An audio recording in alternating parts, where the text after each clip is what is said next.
This is easily the best flashback episode we've had, but considering its only competition is an origin story without an origin and an Ozpin flashback with very little Ozpin, that's not exactly a high bar. This is my review for RWBY Volume 8 Episode 6. If you haven't seen the episode yet, you may want to before watching this review. I don't know what people were expecting. Her name is literally Cinder. Who in the world honestly thought that her backstory wouldn't be along these lines? While a Cinder origin story might have been better served in volumes 4 or 5, there are a few details that makes this perfectly fit with what's going on in volume 8. The obvious ones being the direct parallels and contrast between her relationship with the evil stepmother and her relationship with Salem. Without you, I am nothing.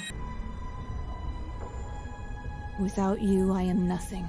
Both have been abusive, but the goals are completely different. The stepmother had a shock collar on her and treated her like a slave. Salem disciplined Cinder, oftentimes harshly, but also knows to reward her when she does good. Tyrion and Watts might talk shit to her, but they're not going to actively sabotage her the way the stepsisters did. And just as I suspected, Cinder knocking out Amity Arena on her own volition was good enough for Salem to give her some of that autonomy back. The second thing that brought this all together was Rhodes, always a nice multifaceted reference. His goal was to teach Cinder to fight for herself and not run away from her problems. And while we'll never really know what could have been, the head pat at the end seems to signify that he's glad that Cinder is taking her life into her own hands. Of all the one-off huntsmen, he's definitely my favorite, though again, not saying much. The rest of the episode may have been even better. I love the dynamic with Emerald, Mercury, and Cinder, and how it's rooted in their experiences, or lack thereof, with family. I love Tyrion getting head pats. I liked the bit with Oscar and Ozpin arguing over whether Hazel is holding back.